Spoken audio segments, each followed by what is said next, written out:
দর্শক, এই মুহূর্তে গাজীপুর থেকে সড়ক অবরোধের আরো খবর জানাচ্ছেন প্রতিনিধি এ.কে.এম. শিশির। জি, আপনি জানেন যে টানা চতুর্থ দিন পেরিয়ে আজ কিন্তু পঞ্চম দিনের মতো এই চন্দ্রা নবীনগর মহাসড়কটি বন্ধ রয়েছে। গাজীপুরের এই চন্দ্রা জিরানী এলাকায় এখানে সকাল থেকে কয়েকটি কারখানার শ্রমিকরা আন্দোলন করলেও কিন্তু ম্যাক্সিমাম শ্রমিকরা টানা পঞ্চম দিনের মতো কিন্তু এই রাস্তাটি অবরোধ করে রেখেছে। আমরা দেখেছি মূলত তারা যে বকেয়া বেতন 1 মাসের সেটির জন্য এই চন্দ্রা নবীনগর মহাসড়ক অবরোধ করেছে। অন্যদিকে এখানে কিন্তু এই হামিম গ্রুপের একটি সড়ক দুর্ঘটনাকে কেন্দ্র করে 11 দফা দাবিতে কিন্তু রাস্তা অবরোধ করেছিল। সেটি কিন্তু সেনাবাহিনী এবং আইন শৃঙ্খলা বাহিনীর হস্তক্ষেপে কিন্তু মোটামুটি তারা রাস্তা থেকে সরে গিয়েছে। আমি যদি এই মুহূর্তে একটু দেখাতে চাই, এখন কিন্তু চন্দ্রা যে নবীনগর মহাসড়কের উভয় দিকে কিন্তু যান চলাচল বন্ধ রয়েছে।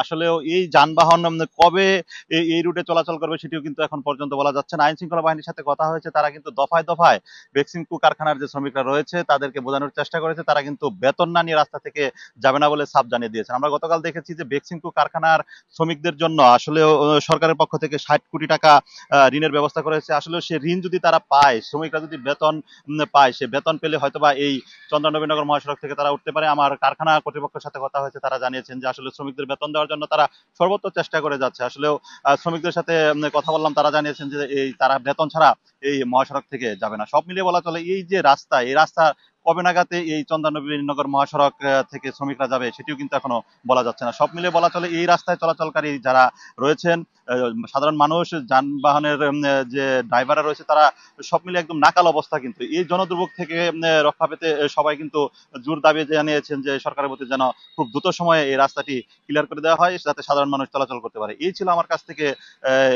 শিল্প কারখানার আন্দোলনের সর্বশেষ পরিস্থিতি।